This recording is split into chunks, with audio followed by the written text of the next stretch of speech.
AEI.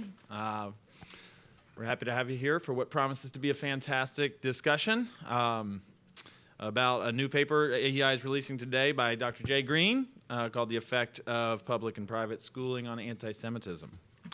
Today's event is going to be fairly simple. I'm going to introduce Jay and our three fantastic panelists, Yair Rosenberg, Jennifer Rubin, and Leonard Sachs.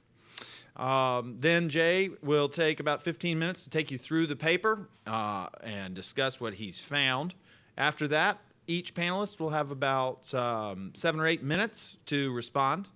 And after they've all had a turn, we'll have a moderated Q&A session that eventually will open up for audience questions. We are also live streaming this event. If anyone would like to participate through the internet, please tweet questions to me or at @NatMalkus and use the hashtag Greene@AEI, and that's Greene with 3 E's. All right, so Jay Greene is the distinguished professor and head of the Department of Education Reform at the University of Arkansas. His research covers a variety of topics, including school choice, the effects of culturally enriching field trips, the accuracy of high school graduation rates. There's a long list here, Jay. His work has been published widely in academic journals, in the popular press, and has been cited in Supreme Court opinions. Not only influential, Jay's work often uncovers the unexpected, and today's paper is an excellent case in point. We're privileged to have three excellent panelists. Leonard Sachs is a social psychologist and the Klutznick Professor of Contemporary Jewish Studies and the director of the Cohen Center for Modern Jewish Studies and the director for the Steinhardt Social Research Institute at Brandeis University. That's a mouthful. He's an award-winning scholar, and his work focuses on applying social science to social policy issues. It often focuses on religious and ethnic identity, specifically addressing issues relevant to the Jewish community. We also have Jennifer Rubin, who writes the Right Turn blog for the Washington Post, in which she covers a range of domestic and foreign policy issues and provides insight into the conservative movement and the Republican Party. Her work is widely available in print and online publications, including the Weekly Standard, and we are privileged to have Mrs. Rubin. And finally, last but not least, Yair Rosenberg is a senior writer at Tablet magazine, where he covers the intersection of politics, culture, and religion. His work has also appeared in the Wall Street Journal, The Guardian, The Atlantic, and numerous other popular outlets, and he serves as the editor of Israel's Documented Story, which is the English-language blog of Israel's National Archives. Together, we have a great panel for a great discussion. Jay, I'll leave it to you. Great, thank you. Thanks for the introduction. Thanks to all of you for being here. Thanks to the panelists for coming sometimes a long way. My name is Jay Greene, and I come from Fayetteville, Arkansas, which is, I think, safe to say, the center for Yiddishkeit in all of the Ozarks. I think we have Eureka Springs and Branson beat, and so I'm here to talk about how public and private schooling may affect anti-Semitism. So first, the motivation for the paper is that there are a lot of mainstream Jewish organizations, including the Anti-Defamation League, American Jewish Congress, both the reform and conservative movements, that have public positions opposing school choice. And they oppose school choice, private school choice, and they oppose private school choice for a variety of reasons, but included, I think, in their motivation is a concern that private schooling somehow undermines tolerance in general and in particular towards Jews. And I've done some work in the past, as have some other people, looking at the general relationship between tolerance and public and private schooling. And the general finding from both observational and some experimental work is that students who attend private schools actually tend to be more tolerant. But these measures of tolerance are very generic measures of tolerance. That is, the way tolerance is typically measured in those past studies is people are asked to name their least liked groups, and then if you're willing to let members of that least liked group engage in certain political activities like hold a rally or run for elected office, then you're said to be more tolerant. And the number one most popular least liked group is the KKK. So that's a finding from the past, is that if people go to private schooling, they are more likely to be tolerant of the political activities of people who are members of least liked groups. But the question remains open whether this also applies to Jews, and even whether that generic measure of tolerance is very meaningful, and maybe tolerance is actually something very context-specific. And so I thought I would look at it within the specific context of anti-Semitism. So the design of the study is that this was a large survey that was done as part of the Understanding America study. And the survey was given to 1,300 adults in the United States. It's a representative sample. The sample, however, once we did the survey, I excluded homeschoolers so that I could make a comparison between public and private school students, although I can tell you a little bit about homeschoolers later on. And we also excluded adults who were not educated in U.S. schools by the 7th grade. So if you didn't have at least half of your education within the U.S., if you arrive in the U.S. after that, then we also excluded those subjects. And then on the specific anti-Semitism measures, the stereotype measures, we also excluded Jewish respondents from answering those questions because the human subjects folks thought that it might be too sensitive. So after all these exclusions, we're left with about 1,200 subjects that are not quite representative of the U.S. because of the excluded groups, but otherwise are. So we collected a variety of information from people, including where they went to school every grade they were in school. So whether we know the city and state of their schooling for every grade 1 through 12, as well as whether their school was public or private, religious or secular, and if religious, what type of religious affiliation that school had. And then we administered a variety of anti-Semitism measures that were developed by the Anti-Defamation League as part of their Global 100 study. We pretty much did what ADL asked, except that we changed the response options. ADL only allowed 2 options, to agree or disagree with these anti-Semitic statements, while we allowed 5 options, from strongly agree to strongly disagree, with a don't know option in the middle. And then we also collected a variety of background characteristics for students so that we could also make adjustments to see if even controlling for observed characteristics were any differences that we observed still in place. And in particular, the things that were controlled in our model were gender, race, ethnicity, childhood, family, religion, childhood, family, economic circumstances, mother's education, father's education, whether you were raised in a 2-parent household, and whether you were born in the U.S. Then we also had a dummy variable controlling for every state as well, so that we could compare, so all sorts of unobserved characteristics that might be cultural factors particular to a state we could pick up as well. So then, these are the results. They're too tiny for you to see, unfortunately. Sorry. I will give you little summaries, and it's easy enough because the pattern is quite consistent, which is the anti-Semitism measure developed by the ADL essentially asks people 11 anti-Semitic stereotypes, or presents them with 11 anti-Semitic stereotypes, and then asks them to agree or disagree with those stereotypes. So they think they're probably true or probably false. We gave them 5 options. And here I'm simply presenting among people who attended all public school, which is about 3/4 of the sample, versus those who attended any private school, about 1/4 of the sample, how many of them would disagree with the anti-Semitic statement. And so disagreeing is the good thing. So here I'm just presenting you those 2 of the 5 categories: strongly agree, strongly disagree, or mostly disagree. And I'm showing that to you just for ease of presentation, but I should tell you that all of the tests of significant difference between public and private are based on a model that includes all 5 categories of answers for both public and private, even though I'm just presenting you with a more condensed version. And basically what you find is that on questions like, or on statements like Jews have too much control over the United States government, Jews have too much power in international financial markets, Jews are responsible for most of the world's wars, Jews think they are better than other people, Jews have too much control over global affairs, so on. There are 11 of these kinds of statements.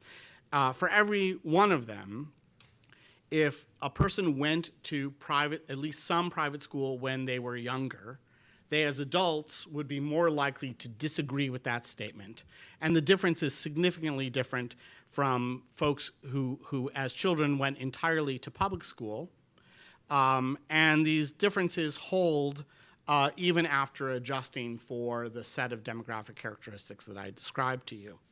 And we could take all 11 of these measures and we could combine them by taking an average on a 1 to 5 scale, given that there are these 5 response options. And we could calculate the average amount of disagreement that people have with these anti-Semitic statements. And we see, again, that if people went to any private school when they were children, they had a higher average level of disagreement with these 11 statements than if they had gone entirely to public school. And that's true both in adjusted and unadjusted comparisons.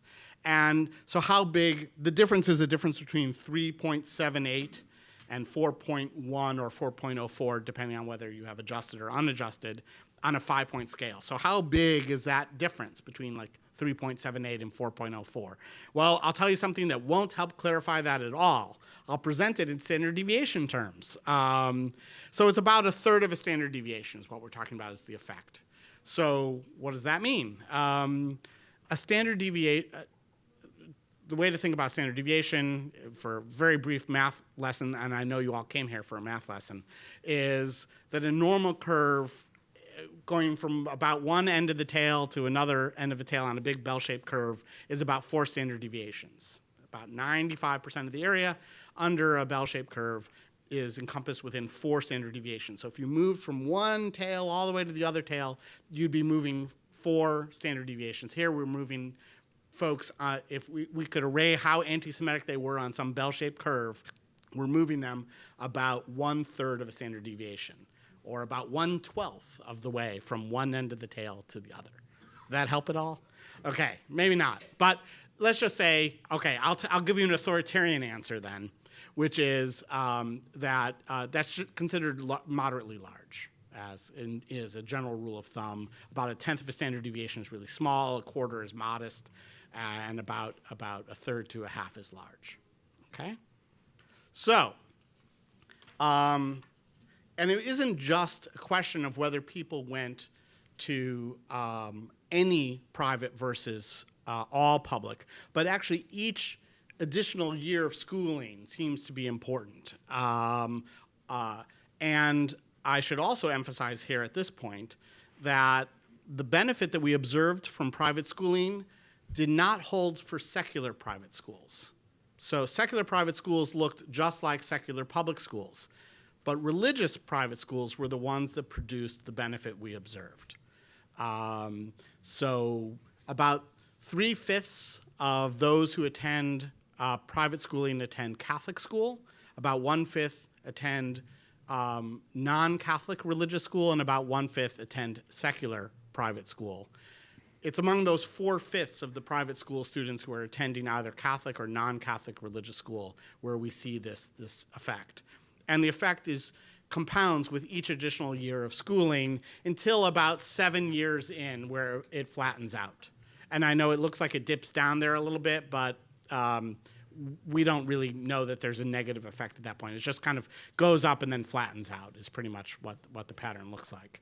And if we do it in standard deviation effect size, that's about how big it looks. But don't worry, that didn't impress you much either before, so it won't impress you this time to mention standard deviation effect size, other than to tell you that it gets fairly large in the middle here.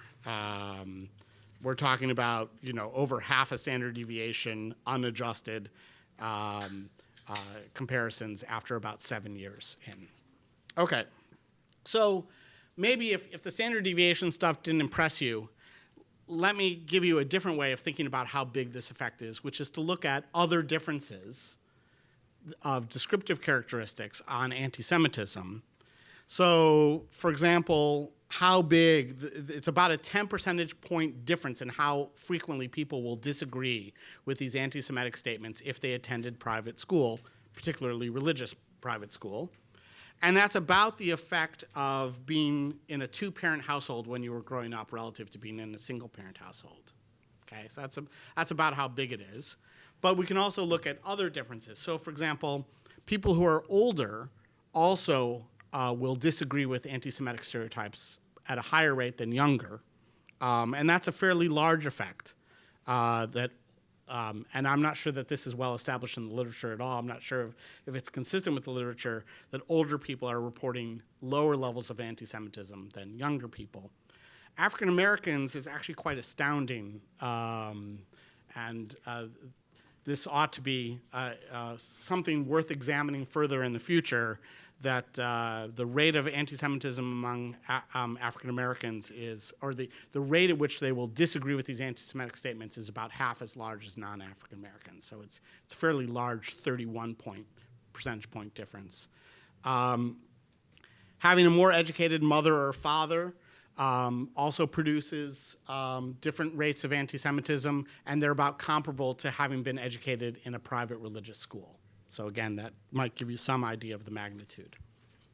Okay, so in addition to asking about these anti-Semitic stereotypes, we'd also just ask people their favorability towards a variety of groups, their favorability, how favorable their opinion was of Jews, Muslims, Buddhists, Mormons, Hindus, atheists, Catholics, Christians, their opinion of Israel, their opinion of Palestine, and whether they thought people who agree, whether they thought that Jews are just like everyone else. So we asked a variety of other questions, also pulled from the ADL survey. And we see differences in general for all of these as well for students who attend private schools. So private school students tend to have a more favorable opinion of a variety of these groups, including Jews. The only group that attending a private school, a religious private school, does not make you more favorably inclined towards is Christians.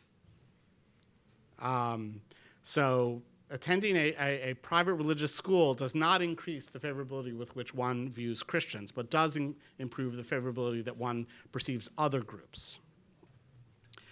Okay, just now a little side point here on the difference between the ADL survey and our survey.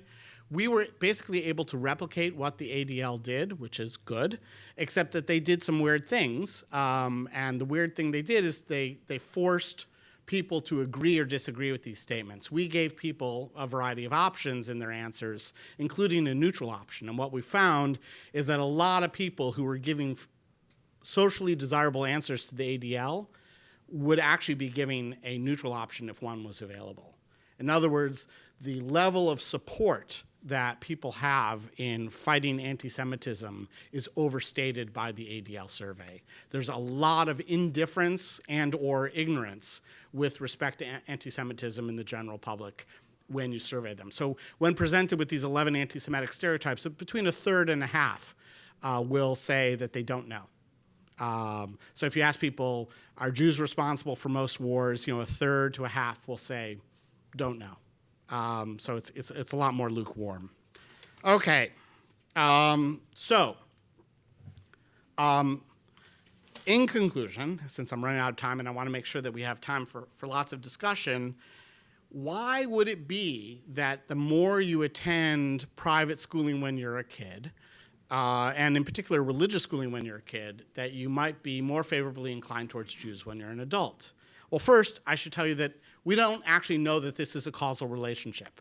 We're just observing what people did when they were children and what they think now that they're adults, and it's possible that the kinds of families that are selecting into private schools, religious schools, are somehow particularly philo-Semitic. It's a little bit of a hard story to tell. We don't normally think of it that way, and so there may be reason to believe that this is truly causal, but we can't know. We didn't randomly assign these families, and we don't know that the private school caused it. It may have simply selected these kinds of families. But it's also possible that private schools promote tolerance in general, which is a finding that I've produced in the past, and other researchers have also found, and it's possible that this is just a particular case of that general finding that private schools produce tolerance in general, and they produce it for Jews in particular. It could be that religious institutions are particularly important. After all, we don't find the effect for secular private schools. And I should also tell you that homeschoolers have very high levels of anti-Semitism. Even though they're a tiny portion of the sample, if I include them in the analysis, they stand out as having very high levels of anti-Semitism. I'm not sure entirely what causes that, but that leads me to think that somehow the institutional restraint of religious schools might be an important part of what they're doing. And then a last thought before we go on to further discussion is that maybe they're all Christian schools. You know, when you live in Fayetteville, Arkansas, you think about public schools differently than when you live in Washington, D.C. And they're basically all Christian schools. The question is, are they Christian schools that are housed within a religious institution or not? Or are they kind of these neutered Christian schools that aren't able to kind of talk or do very much on being Christian, but that's what they are anyway. And it may be that being able to talk and be it really is an important thing, as opposed to being Christian and being detached from one's religious institution. So those are just some speculations on what might account for this unusual finding, and I'm curious to hear what others have to say. So thank you very much.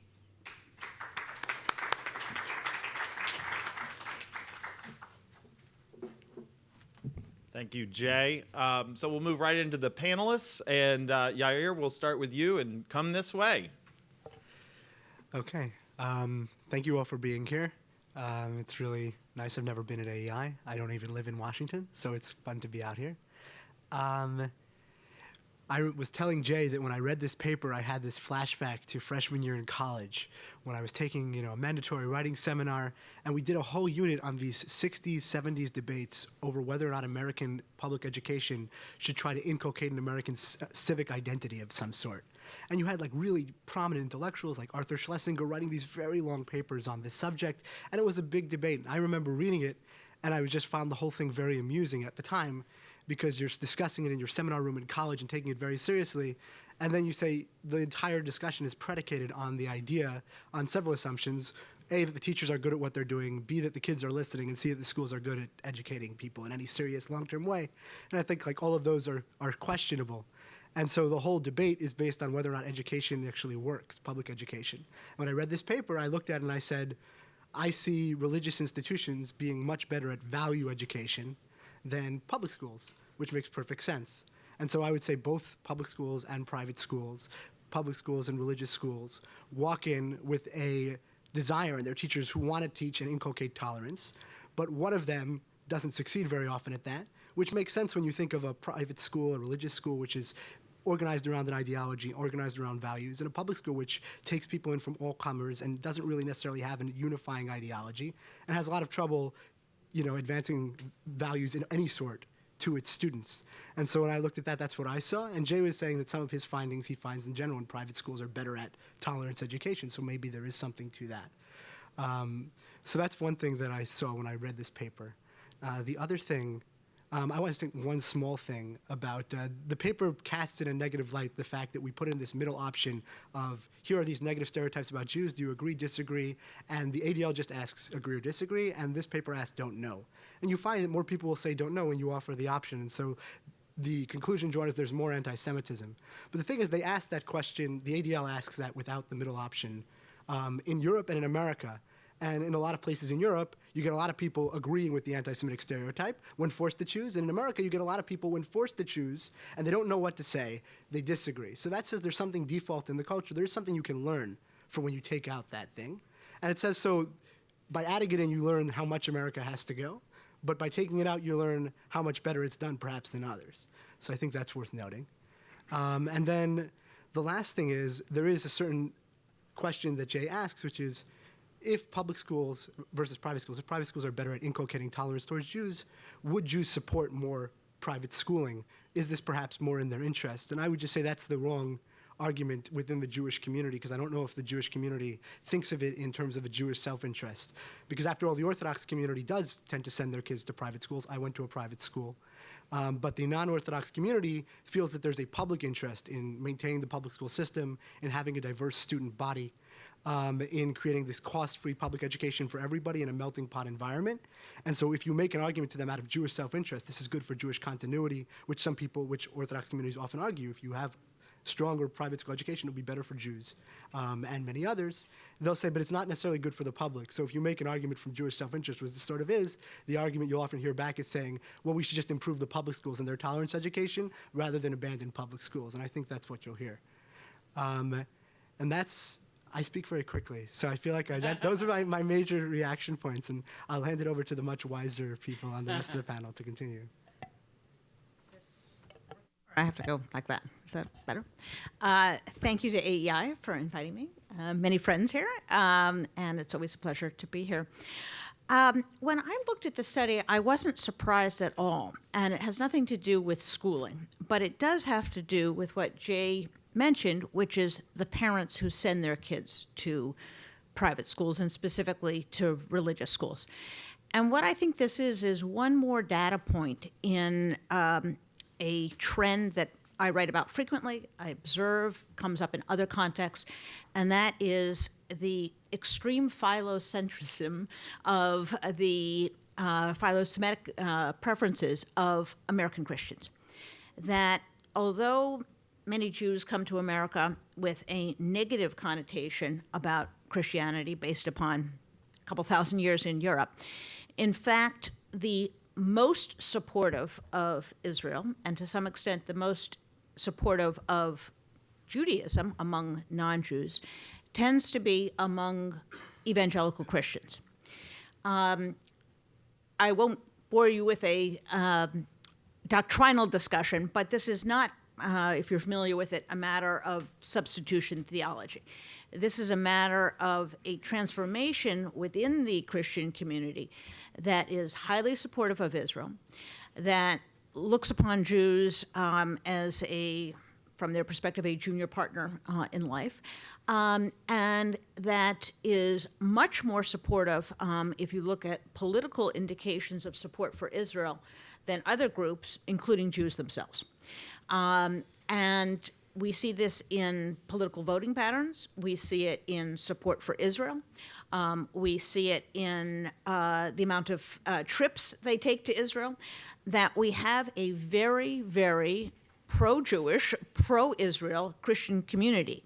And because we are primarily a Christian country, and because we are a much more observant Christian country than Europe, it doesn't surprise me at all that we have these results. And so when I look at the data, I say this is simply a manifestation of a Christian population that, to their credit, actually teaches what their belief system is, because the schools transmit this ideology, this religious perspective, and that the more religious you get we're looking at Christian schools essentially, the more pro-Israel you will get. And the flip side of this is, in most indications, when you look at the more secular an individual is, you will find much higher levels of anti-Semitism and much higher levels of opposition to Israel. So there is something about religion per se that creates this affinity for Jews and for Israel. I'll also make one other comment about the criteria, and this really does not go to Jay, but to the ADL and the underlying questions that he was forced to use because he was trying to use some established criteria. Americans have gotten awful tricky, and the world has gotten awful tricky. They know that it is an anti-Semitic statement to say Jews love money or Jews control the media. A much more effective measure of anti-Semitism, and a much more controversial one, is their attitudes towards Israel. And when you do comparisons between attitudes towards Israel and attitudes towards Jews in general, these two things correlate. So what does this tell us? It tells us, number one, that if we're concerned not just about education, but about anti-Semitism, we should be looking to what it is in secular society that is not picking up this tolerance, is not picking up this support for Jews and for Israel, and conversely, what is promoting perhaps negative attitudes towards Israel and towards Jews specifically. And that's obviously a much bigger topic, but it is not surprising to me, as I said, that this is reflected through the prism of education. As a final matter, as to your point, as to whether Jews will then embrace support for private education, I again look at it in a broader sense, and that is the majority of American Jews who are politically liberal have been very resistant, strangely enough, to a collaboration with their Christian brethren. There are political reasons for this, there are historical reasons, but although Christians have been quite supportive of Jews and of Israel, that is not necessarily replicated, at least not until the last few years. And I would say the last 5 to 10 years, I think the attitudes have begun to change. And so I would hope that studies like this don't necessarily change the specific item asked about, which is the attitudes towards school choice or support for private religious education, but towards Christians in general, that this is one more confirmation point for American Jews who range from suspicious to hostile towards many of their Christian brethren, that they're very fortunate to be in such a observant Christian society, because it also happens to be the most tolerant of Jews on the planet. So that doesn't have a lot to do with education, but it has a lot to do with Christians and Jews. So I'll let someone who knows a lot more about education than I do talk about the education. Well, thank you. So first of all, privileged to be here, and thank you, Jay, for a fascinating paper, and I hope it'll stimulate, it's already stimulated a very interesting discussion. There's a wonderful, it's humorous, it's also a very serious book by an American-Israeli professor at Bar-Ilan University. It's called John Lennon and the Jews, and it's sort of a long riff on John Lennon's Imagine. Imagine that there's no heaven, imagine that there are no countries, nothing to kill or die for, and no religion too. A world where everybody loves everybody. One of the problems that we have, this was a product of the 1960s and 70s and the social upheaval that was that we were undergoing. And this notion of universal love, I think in many ways got trumped by history, where particularism and what is called bonding social capital, the need to build families, the need to build particular relations within groups has been recognized as absolutely critical to a healthy, functioning society. And the notion that we could just go to bridging social capital, the social capital of reaching across ethnic, religious, gender perhaps, lines, without that step of having bonding social capital, I think events have suggested didn't work. This is a long way around saying that I'm actually a fan of parochial schools. Personally, I sent my son to a Jewish day school, and he's developed what I would like to think is a mensch. He does and has this innate sense of goodness. I contributed, and my wife contributed, only a tiny amount in terms of the home environment we created. School was really very, very important, and I think that schools that cater to homogeneous groups, schools that are framed around moral issues coming out of a religious tradition have a very important role to play in society, that they can do a tremendous amount of good. I've spent, in recent years, I've spent a lot of time hanging around the Jewish world. I'm not sure I've heard the comment that and the idea that's at the core of this project very frequently about anti-Semitism. Most of the time, what one hears is that Jews want to be like everybody else. They want to be part of the melting pot, and other religious groups, but have had similar notions. In fact, years ago, did a study of vouchers. A group of philanthropists got together, and they were going to give people basically free tuition if they would switch their child to a day school. I remember sitting around with these philanthropists, and they were very worried that they were going to be unwealthy people after this got over, that there were so many people who were going to take advantage of it.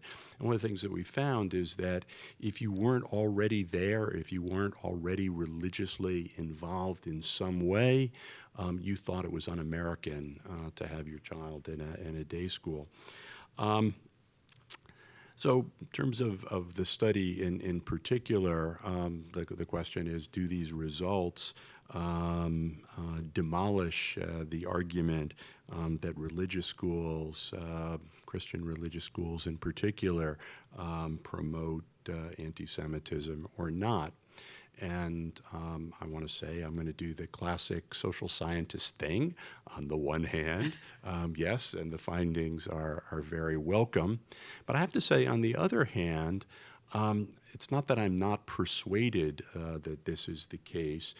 I just wish there were stronger, more direct evidence. So I teach methodology at Brandeis University, so I won't bore you with statistical and other arguments. I think there are issues about samples and polls and how you can do it today and what you get from asking 1,300 people, of which you're particularly interested in a subgroup, particular set of questions. I think there's some profound questions about how you ask the question and what the scales actually mean.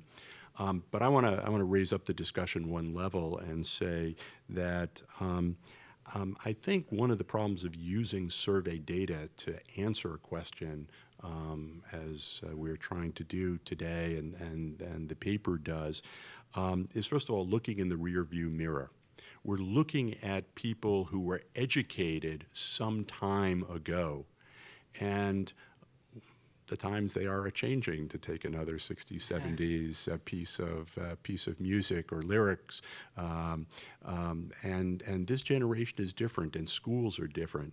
I also think that the underlying issue, and I think in this my comment parallels yours, is that the issue is education and how well educated people are. The antidote to anti-Semitism, the antidote to hatred, the antidote to intolerance is more education. And that I'm being very Louis Brandeisian, if you will. I think an educated public is the most important tool that we have to fight anti-Semitism, as well as other anti-isms in society. And what I fear is that our public education system is not doing that well enough. We are not educating, and forget for a moment about how well we're preparing people for jobs and new kinds of careers. We're not educating people with a moral and ethical framework that will enable them to cope with the very, very difficult world in which we live. So I applaud this study. I applaud it in particular for opening a conversation about a critical issue. I hope it'll lead to a more reasoned debate about how we support schools and how we allow private and public funding to work together. I also hope, this will be my last wish, that we can have a more nuanced discussion. It's not a question of private or public schools in my mind as much as it is, how do we do these schools? How do we make public schools better educational settings, and how do we, in providing public resources to private schools, how do we ensure that they educate children in citizenship and other values? Thank you. All right, thank you, Jay, and all our panelists. I'm going to start us off with a question about the ADL's method and definition of anti-Semitism, which is at the core of the whole study and your measures. So does the definition have drawbacks? and it's used in the Global 100 internationally. And I'm just wondering if there's specifics about using the same definition in the U.S. context that may be responsible for differences. Sure. So I don't know that this is the best way to measure anti-Semitism. I used it, again, mostly because it was a widely referenced and established measure. And I do think that it was a mistake to not offer a neutral option, although I like Yair's encouraging story. Although I'm not sure how to think about a third to a half, saying they don't know when asked, are Jews responsible for most wars? It's like saying, well, I don't know how wars are made. I mean, it feels a little bit like I understand Le Pen's answer on to the question, were there gas chambers at Auschwitz, is I don't know, I wasn't there. And we could think of this as kind of strict empiricism, of wanting concrete proof or something like that. Or we could think of it as kind of, a not very positive answer. So I think just while there is general, the overall results are remarkably philocentric in this survey.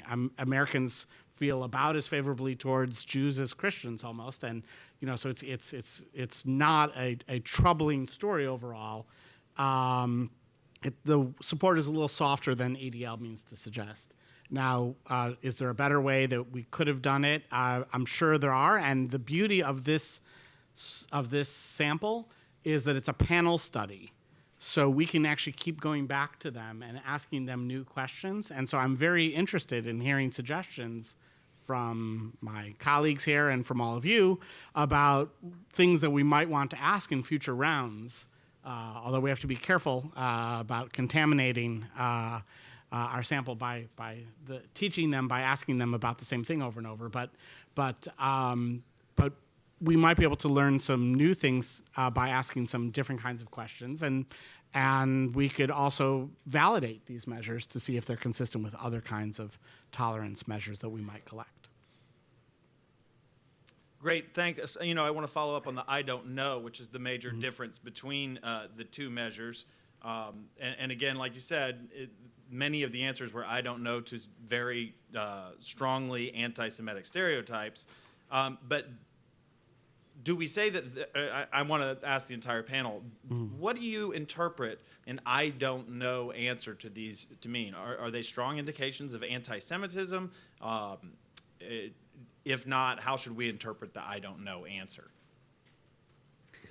Well, in one respect, we can attribute this to, as we were talking about, sort of the problem of education per se in America, that we have a lot of ignorant people, and that is not a pejorative statement, that's a statement of fact, and that someone who doesn't know a lot about wars, period, or which ones we have fought, or which ones others have fought, or what century they are in, may not feel comfortable answering these sorts of questions.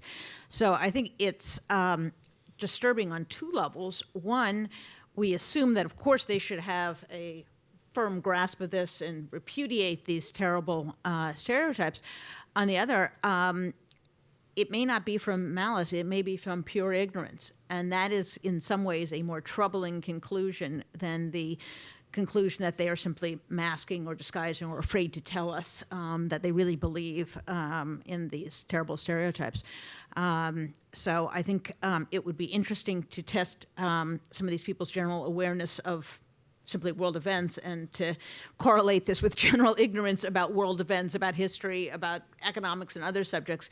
I suspect you'd find a pretty high correlation. We do have information in the panel, by the way, on in the panel study on math ability. So I mean, we do have some academic content information in there. So there's this treasure trove of these are people who are surveyed like twice a month. They're like semi-professional survey respondents. And there may be some problems with that technology, but there are certain efficiencies too, where we have a wealth of data about them. And so that we can look at that, at things like that too. Let me ask specifically about the relationship between people's views of the state of Israel, which Mrs. Rubin, you suggested it could be an alternative measure for anti-Semitism and for just more distinguishable views of anti-Semitism that's distinguished from the state. And do you have any way to control in your study for this? And how do you see those two measures of anti-Semitism rolling out across your respondents? So we did have favorability items in there towards Israel and Palestine. In the unadjusted comparisons, the private school students were more favorably inclined towards Israel than all public. But they were also more favorably inclined towards Palestine. I actually suspect that this is a measure of just knowledge, right? They knew that they'd heard of these places or something like that. But once controlling for observed characteristics, those differences were no longer statistically significant. So in this case, I mean, I like your general theory that we can use anti-Israel sentiment as a proxy for anti-Semitism. But in this case, they didn't line up. But I think that may be because the Israel question was a very generic question and didn't get at more specific things that might have revealed anti-Semitism. I think there's something to be said about the don't know question. That's where I got the idea of looking at the don't knows in this survey as I did, because if you actually, there are lots of polls about American attitudes towards Israel. And if you force people to choose between Israelis and Palestinians, Israel and Palestine, Americans overwhelmingly choose Israel if you force them to choose. If you give them the both sides option, if you give them a don't know, then suddenly things level off a lot more. But if you play that same poll in Europe, you're just going to get a lot of people who say, and you force them to choose, they're going to go with Palestine. And I think, again, so it says something about general attitudes, right, which is that when people are in their culture, when they're forced to choose about an issue which they may not know very much about, right, there are defaults, right, and there are presumptions that are floating around. And so I think you can learn something from that. And I do think that it's very complicated, anti-Zionism versus anti-Semitism and whether they are the same.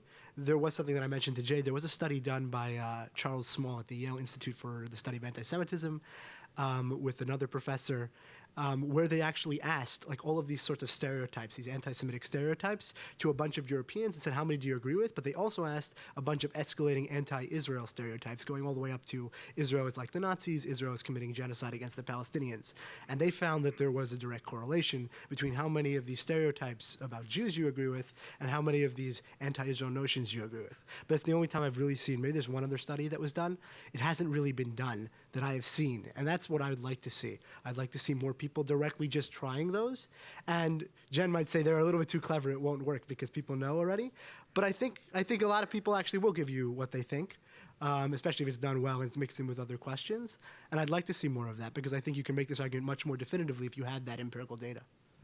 And although Yara is right that overall American attitudes are very high, it is not consistent among religious groups, among political groups, and what we are seeing, as many people know, in terms of American attitudes towards Israel is high degrees of differences among subgroups. And it would be very interesting to see whether that overlays, in some sense, religiosity and observance.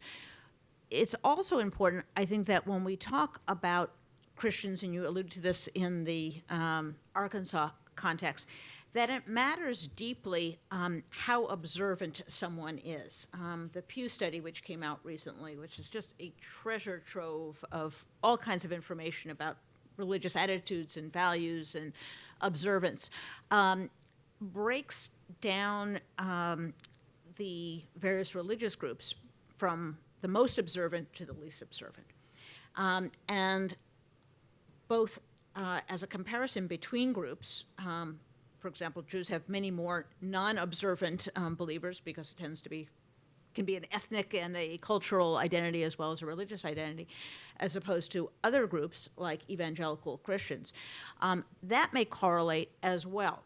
So it depends not simply whether someone has a religious view, but how deeply they are committed and how much they interact with their religious brethren. And that would tend to support my suspicion, and it can only be a suspicion, that if you're more religiously active, you attend services more often, you meet all these other criteria, you're probably going to be more inclined to send your kid to a religious school. and therefore you have that correlation. So there's a fundamental rule of survey research. You can't ask people about things that they don't know. And one of the problems is that for many Americans, what goes on outside their own community, what goes on outside their own house is of no interest. They have no knowledge of it. Now, we might say, and I think at a time in America in the 40s, the 50s, the 30s, not to go in order, it was important for all Americans to pay attention to anti-Semitism because it was a problem that we discriminated as a society against a particular group. I think that's less so, and so I think that don't know is important. I'm not sure it should be in the middle of the scale because it's a different scale. It's not really an interval scale if you have it like that. And I also think one of the other rules of survey research is you try to do attitudes, behavior, and cognition. And I think what you want to know more about these people. You want to know if they know Jews, if they have visited Israel, what their level of religiosity, religious observance is. In our studies, I'll just say one word about it. We've been studying college students and anti-Semitism and anti-Israelism. And it's interesting, the Jewish students have a very clear sense what is the line in discussions about Israel of what is anti-Semitic. So they realize that criticism of Israeli policy is not anti-Semitic, but there's a line, and it's when Israelis are portrayed like Nazis or when people challenge the right of Israel to exist as a country, that at least Jewish students identify that as anti-Semitism. So before we turn it to the audience for discussion, I have one last overview question. Overall, looking at these results, we see some challenging differences. But if you look at Table 3, we see that the percentage of folks that report a favorable percentage of Jews is much higher than report favorable opinions of many other categories, Muslims, Buddhists. In fact, like you said earlier, Jay, it's just Catholics and Christians that are at the same level. So for the Jewish community in America and America in general, what's the takeaway here? That people are pretty favorably inclined towards Jews in the United States. It's a pretty great place. And, of course, we can always work on making things better, and there's always a danger it'll slip. But I see the overall results as actually generally encouraging. All right, I'm going to turn it over to questions from the audience. We have a couple of rules here at AEI for questions from the audience. Please stand and someone will come by with the microphone, identify yourself and your institutional affiliation, and ask a question, please. If we don't get to a question after a moment, then we'll move to someone with one. Thanks. Hi, Joe McTighe from CAPE, which is the Council for American Private Education. Jay, fascinating piece and a very thoughtful discussion panel.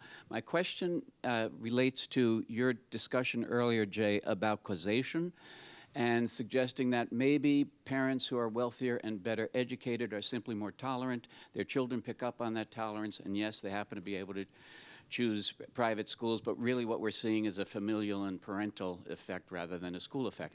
I wonder if the flip of that might also be true.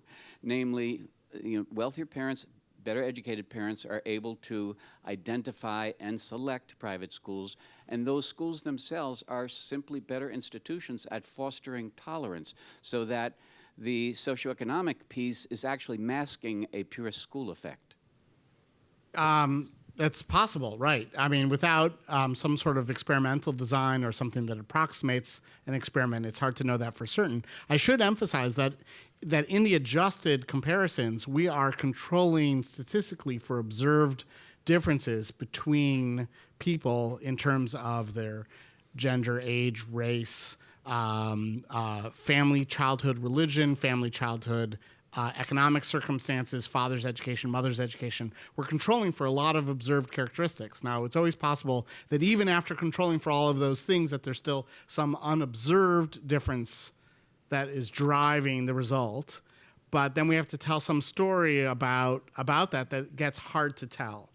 Now, we can't say this is causal with confidence, but the more we can control and the more counterintuitive the results, that where it's harder to tell a story about how unobserved characteristics are causing the result, then it may well, in fact, be the schools themselves driving the result.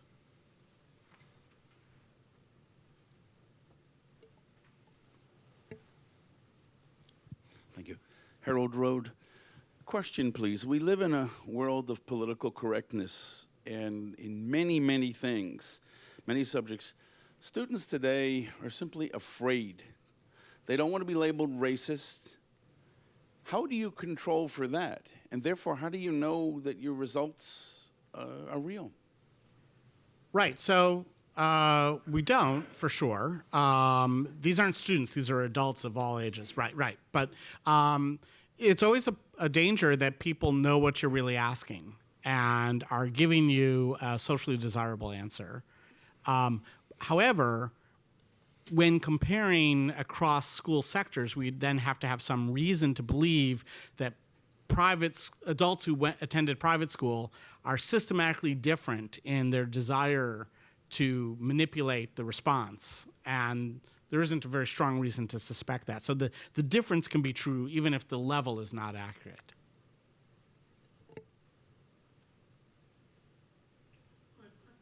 Two related questions. Oh, thank you. I'm Barry Chiswick, George Washington University. Well, the questions were couched in terms of anti-Semitism, but there were no set of questions on philo-Semitism. And people can be inconsistent. And was there a specific reason why either you or ADL chose this approach rather than having questions on both anti and philo? That's a very good idea. And sorry, go ahead. And my second question has to do with, you compare Jews with Mormons, Buddhists in Table 3, Hindus, etc., religious groups. But what would happen if you compare them with attitudes towards Puerto Ricans, African Americans, American Indians, Greek Americans, French Americans? I think these are both very good ideas for the future efforts with this panel. We could ask them their attitudes towards other groups, and we could also ask them philo-Semitic questions. And I guess you've caught me in which I've referred to the lack of anti-Semitism as philo-Semitism, and strictly speaking, you're right that that's not true. Can I jump in? Two things. One, the second question, I would just be curious to see if you polled them on different, spaced apart on what they think of Jews versus Jewish Americans, and if you got a different result, and if people think of it differently as a national group versus an ethnic or religious group. But to the question of philo-Semitism, would you ask philo-Semitic questions? One of the things I come across covering anti-Semitism a lot, all over the place, is that it's very hard to ask a philo-Semitic question because very often what passes for philo-Semitism is exactly the same thing as what is anti-Semitism. It's just with a positive spin, right? So there's a famous Oxford scholar who said a philo-Semite is an anti-Semite who likes Jews. And the way I explain this to people is there's this Onion article that exists, and you could look it up, which is called Area Anti-Semite Thinks Jews Doing a Great Job Running the Media. And he goes through all of his favorite TV shows and says, yeah, the global financial crisis, that was a problem, but honestly, have you seen what's on TV? But the idea is, I was just in India for a couple weeks, and if you talk to people, they have tremendously positive feelings about Jews. They have no history of anti-Semitism in India, but they also don't know very many Jews. There are only a few thousand there. And most of what people know about Jews, not just in India, in Asia, South Korea, China, it's very similar to what you hear from anti-Semites. They just think Jews are really good with money. I wish I could be like them, right? We should put them in charge of the banks. And so it's tricky to actually poll for that sort of question. And one of the real challenges of the conversation about anti-Semitism and philo-Semitism is to teach people to advance beyond these philo-Semitic stereotypes to a more sophisticated understanding of who Jews really are. And I don't know how to do that, but that's what I work on. That's what I do. That's why I write. So there you go. We have time for one more question. Here in the front. Carmel Chiswick, George Washington University. Actually, it's a good follow-up on the question I was going to ask. you show that these indicators of anti-Semitism are lower in private schools than in public schools, but suppose philo-Semitism tends to be higher in private schools because it's built on a fantasy. You don't know Jews, and you have a slightly, or maybe not so slightly, unrealistic notion of what they are and what they can do. And it wouldn't take a large proportion of philo-Semites of that nature to bias the results in the direction that you find. So it could be that if you know Jews, you know they're just like everybody else. But if you don't know Jews, you have this fantasy that they're better at certain things. And the questions are also, as you pointed out, do Jews have too much control? Not do they have control over the media, but do they have too much control? Do they have too much control over the banking? And the question is also, how much is too much? If they're good at it, maybe you don't think it's too much. So we did actually ask in the survey about contact with Jews, right? So there are questions in there. Also, it's not reported in there, but we did collect information on whether they know Jews and the frequency of those interactions. And the reason why I'm not controlling for them is their post-treatment, right? So I'm only trying to control for things that are contemporaneous with or prior to, that could not be caused by their schooling. If I control for that, then I'm partially controlling for what may be the result of the kind of school they went to. But and we also have information on religious observance, on the frequency of religious activity and strength of religious convictions. And actually controlling for those things does not alter. I mean, it's controlling for post-treatment, and I didn't report them, but I can tell you that if I add them as controls, the results are not substantially changed. So I don't think that this is being driven by particular ignorance of Jews. And I think that you're perhaps misimagining how much public school students are interacting with Jews at all out there. Jews are geographically concentrated in particular places, and public schools are geographically assigned. And so I'm not sure that there's a higher or lower rate of interaction nationwide in a meaningful way between those who attend public and private school.